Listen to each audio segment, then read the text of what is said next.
السلام علیکم۔ یوں لگتا ہے کہ پاکستان میں آج جوزف گوئبلز کا راج ہے، ہٹلر کا وہ ساتھی کہ جو اس کے پروپیگنڈسٹ کے طور پہ اور پروپیگنڈا وزیر کے طور پہ بعد میں کام کرتا رہا۔ اس بات پر یقین رکھتا تھا کہ جھوٹ اتنا بولو، اتنے تواتر کے ساتھ بولو، اس قدر زیادہ بولو کہ اس پر سچ کا گمان ہونے لگے، اور اپنے اس قول کی، اپنے اس موٹو کی اس نے عملی تصویر بنا کر رکھ دی جنگ عظیم دوم میں، کہ جب اس نے یورپینز کے خلاف ایک پروپیگنڈے کا ایک طوفان برپا کیا۔ وہ ایک فلاسفر تھا اور اس بات پر یقین رکھتا تھا کہ کسی چیز کو اگر مسلسل بولا جائے، بے ہنگم انداز سے بولا جائے، دائیں بائیں اوپر نیچے ہر طرف سے ایک یلغار سی کی جائے، تو پھر وہ لوگوں کے ذہنوں میں قبولیت اختیار کرتا ہے۔ لیکن جب ہٹلر کا جرمنی ڈھہ گیا، شکست کھا گیا، تو اس کے ساتھ ہی گوئبلز کا فلسفہ بھی زمیں بوس ہو گیا۔ بعد میں گوئبلز کا کیا انجام ہوا، یہ تاریخ کا ایک حصہ ہے۔ پاکستان میں آج جس طرح پروپیگنڈے کی ایک انتہا کر دی گئی ہے، اور فیک پروپیگنڈے کو جس طرح منظم انداز سے پھیلایا جا رہا ہے، اور پوری ریاست کے وسائل، اس کے طاقتور میڈیمز، اس کا میڈیا جس طرح جھوٹ کو منظم انداز میں پھیلانے اور عوام کو اسے قبول کرنے اور ہضم کرنے پہ آمادہ کرنے کے لیے وقف ہو کر رہ گیا ہے، اس کی مثال تاریخ میں بہت کم ملتی ہے۔ میں نے 1990 سے سیاست کو پڑھنا شروع کیا صحیح طریقے سے، شعوری طور پر، اور صحافت کا آغاز بھی اسی وقت سے کیا۔ اور اس دور میں یا اس سے پہلے جو 80s کا زمانہ تھا، جس میں ہم اخبار پڑھتے تھے، تو اس میں ذوالفقار علی بھٹو جو ہے وہ دائیں بازو کے میڈیا کا خصوصی طور پر نشانہ تھا۔ ان کی شادیاں، ان کے معاشقے، ان کی کرپشن ان پہ ثابت نہیں کی جا سکی، باقی کوئی بھی ایسا اخلاقی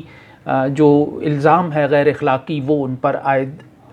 کیے بغیر نہ رہ سکا پاکستان کا اس وقت کا ایک میڈیا کا حصہ۔ اور ان کے یہاں تک کہ ان کے ختنوں تک پر بھی شکوک و شبہات ظاہر کیے جانے لگے، ان کی جو مسلمان ہونے پر بھی بہت سی جو انگلیاں اٹھائی جانے لگی۔ مقصد یہ تھا کہ ایک پروپیگنڈا کر کے ایک شخص کو دنیا میں لوگوں کے سامنے اس حد تک گرا دیا جائے کہ وہ اس کے جو مداح ہیں وہ اس کی مداحی اور مدح سرائی چھوڑنے پر مجبور ہوں۔ لیکن ظاہر ہے کہ یہ پروپیگنڈا کام نہیں کر سکا اور نہیں دکھا سکا۔ آج جب کئی دہائیوں کے بعد جب دنیا ایک نئے انداز سے سامنے آ گئی ہے، پھیل گئی ہے، وسعت اختیار کر گئی ہے، جدید ذرائع ابلاغ کا اس میں اضافہ ہو گیا ہے، اور ان جدید ذرائع ابلاغ نے بہت سی چیزوں کو متروک کر دیا ہے اور بہت سی نئی چیزوں کو متعارف کرا دیا ہے، اور جس سے ٹرینڈز چینج ہو گئے ہیں، جس سے زمینی حقیقتیں بدل کر رہ گئی ہیں، تو آج بھی پاکستان میں وہی انداز مروج ہے، بلکہ اس سے زیادہ بے رحمی اور شدت کے ساتھ وہ انداز اپنایا گیا ہے۔ اور پروپیگنڈا اس وقت جو کیا جا رہا ہے، اس کا محور اور مرکز ایک شخص ہے، اور وہ بھی قیدی ہے، وہ جیل میں پڑا ہوا ہے، اور نہ وہ جواب دینے کی پوزیشن میں ہے، نہ وہ بتانے کی پوزیشن میں ہے، وضاحت کرنے کی پوزیشن میں ہے۔ یعنی کہ عمران خان کو گرانے، اس کی شخصیت کو تباہ کرنے، عوام میں اس کو آئسولیٹ کرنے کے لیے ہر قسم کا جو حربہ ہے وہ اختیار کیا جاتا ہے۔ سیاسی الزامات کی تو کوئی بات ہی نہیں ہے۔ اب بیڈ رومز کی کہانیوں اور انتہائی گندے سٹائل سے ان کہانیوں کو نمک مرچ لگا کر بیان کرنے کی حد تک بات پہنچ گئی ہے۔ اور اس بے ہنگم، غیر منظم، غیر اخلاقی، پست اس پروپیگنڈے کا اور تواتر کے ساتھ کیے جانے والے اس پروپیگنڈے کا نتیجہ یہ نکلا کہ جو ہر چیز کی بہتات کے نتیجے میں جو نتیجہ برآمد ہوتا ہے، یعنی جب بھی کسی چیز کی بہتات ہو جائے، کثرت ہو جائے، زیادتی ہو جائے، تو اس کی وقت اور قدر و قیمت گر جاتی ہے، اور فیک پروپیگنڈے کی بھی اب اتنی بہتات ہو گئی ہے، اتنی شدت آ گئی ہے اس میں کہ اب یہ پاکستان میں بے اثر ہو رہا ہے۔ اب لوگ ہنسنے لگے ہیں اس پہ، اور لوگوں نے کان دھرنا ہی چھوڑ دیا ہے ان باتوں پہ، اور اس بے ہنگم استعمال سے، اس بروکارانے کے اس غیر اخلاقی انداز نے ٹی وی چینلز پر بھی اعتبار عوام کا ختم کر دیا۔ ان پر بیٹھنے والے جو خود ساختہ عظمت کے مینار تھے، اینکرز تھے، یا جو بیانیہ بنانے کے لیے بٹھائے جاتے تھے، وہ بھی بالکل ان کا جو ہے بے اثر ہو گیا ہے پروپیگنڈا۔ اور اب جس انداز سے خاور مانیکا کے نوکر کو پیش کیا گیا ایک بڑی سی گاڑی میں، اور جس طرح وہ منہ لپیٹ کر باہر نکلا، منہ چھپا کر باہر نکلا اور بھاگتا ہوا نظر آیا، تو اس سے تو بہت سے شکوک پیدا ہوئے کہ شاید یہ خاور مانیکا کا ملازم نہ ہو، اس میں کوئی ٹی وی اینکر بیٹھا ہو، کوئی اسکالر بیٹھا ہو، کوئی دانشور بیٹھا ہو، اور کوئی بیانیہ ساز بیٹھا ہو، کوئی کسی سیاسی جماعت کا کوئی اہم عہدیدار بیٹھا ہو جو اس طرح منہ لپیٹ کر جا رہا ہے۔ کیونکہ جو شک کا ماحول بنایا گیا ہے، یہاں آدمی آدمی سے ڈرتا ہے کہ وہ کسی نے کیا خوب کہا تھا کہ یہ انسانوں کو انسانوں سے ڈسوانے کا موسم ہے، یہ سب کہہ کر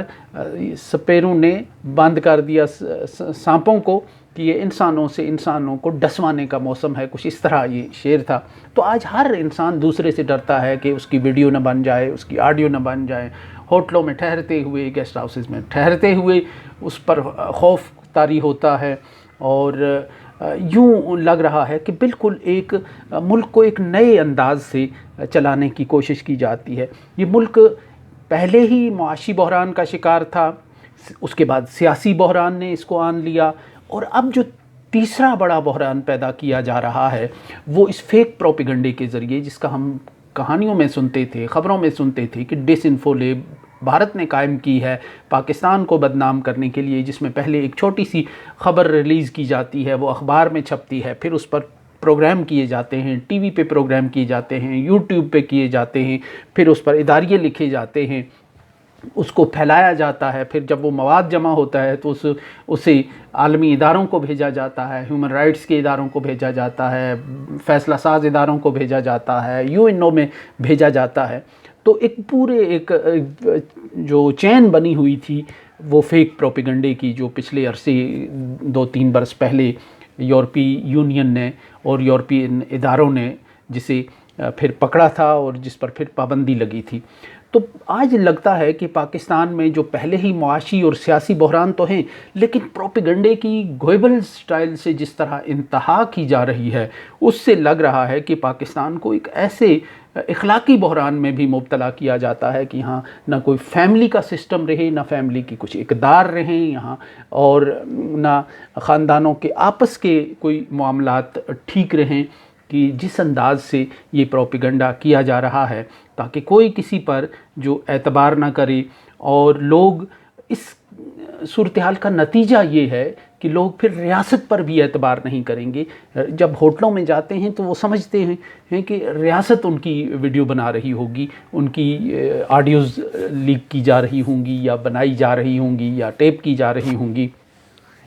یہ جو اخلاقی بحران پیدا کیا جا رہا ہے کہ جہاں ہر آدمی دوسرے سے ڈرتا ہے اور کوئی سماجی اقدار نہیں ہے، گھریلو خواتین کا جس طرح بے رحمی سے استعمال کیا جا رہا ہے اس پروپیگنڈے میں، نہ کوئی قدر ہے، نہ کوئی اخلاقیات ہے، نہ کوئی معاشرے کا کوئی ڈر خوف ہے، اور نہ اس بات کا انہیں خوف ہے کہ عوام کا جو اس بات کی پرواہ ہے کہ عوام اس پروپیگنڈے کو کس نظر سے دیکھیں گے اور کیسے قبول کریں گے اور کیسے اس کو برداشت کریں گے۔ تو صرف یہ ہے کہ ایک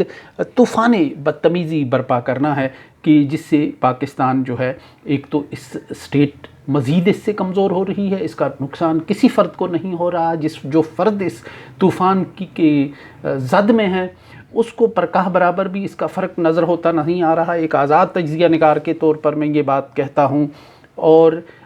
لیکن اس کا جو اثر ہے یہ ریاست پر ہی پڑتا ہے کہ اس کی اتھارٹی، اس کا جو فیبرک ہے، اس کا جو کنٹرول ہے، اس کا جو اعتبار اور اس کی ساکھ اور اس کا بھرم جو ایک سوسائٹی پر ہوتا ہے وہ بھی ختم ہو رہا ہے۔ کہ یہ ایک بالکل ایک انارکی والی کیفیت پیدا کرنے کی ایک کوشش ہے، منظم ہے، ایک نئے بحران کا ایک یہ پیش خیمہ اور ایک اس کی بنیاد ڈالی جا رہی ہے، یعنی معاشی، سیاسی اور اس کے بعد تیسرا بحران جو پاکستان میں برپا کیا جا رہا ہے طوفان کی صورت میں، وہ اخلاقی ہے، وہ اس فیک پروپیگنڈے اور اس گوئبلزم کے ذریعے پیدا کیا جا رہا ہے۔ کسی دور میں آج سے 2 دہائیاں پہلے چادر اور چار دیواری کا تقدس ایک بڑی اصطلاح ہوتی تھی، اخبارات میں استعمال ہوتی تھی، ٹی وی پر استعمال ہوتی تھی، لیکن اب یوں لگتا ہے کہ چادر اور چار دیواری کا تقدس تو کہیں باقی ہی نہیں رہا، اب تو گھروں کے اندر گھروں کی خواتین کا بھی کوئی تقدس باقی نہیں رہا۔ چادر اور چار دیواری تو دور کی بات ہے، وہ پھلانگ کے آپ اندر آ گئے ہیں، اب خواتین کی عزتیں بھی محفوظ نہیں ہیں اس پروپیگنڈے کے نتیجے میں۔ سو یہ جو پروپیگنڈا اس وقت کیا جا رہا ہے، یہ پاکستان کے لیے بطور ریاست اچھا نہیں ہے، اور یہ پاکستان کو ایک 2 بحرانوں کے ساتھ ساتھ ایک تیسرے بحران کی طرف دھکیلنے کی ایک منظم کوشش معلوم ہوتی ہے۔ اور ایسے میں کہ جب یہ سامنے آپ کو ایک چیز نظر آ رہی ہے کہ آپ کا پروپیگنڈا کوئی اثر نہیں کر رہا، تو پھر اس پر اصرار اور اس کو دوبارہ نئے انداز سے، منظم انداز سے پھر لوگوں کے سامنے لانا، یہ بالکل قطعی ایک سوچا سمجھا منصوبہ ہے، اور یہ ایک لیکن یہ اس کی ضرب جو ہے وہ پاکستان کی ریاست کی اخلاقی بنیادوں پر پڑتی ہے، پاکستانی سوسائٹی کی اخلاقی جو بنیادیں ہیں ان کے نیچے یہ ڈیٹونیٹر آپ لگا رہے ہیں، اور شاید پاکستان کو ہمہ جہتی بحرانوں میں مبتلا کرنے والوں کی یہی خواہش اور یہی کوشش ہے۔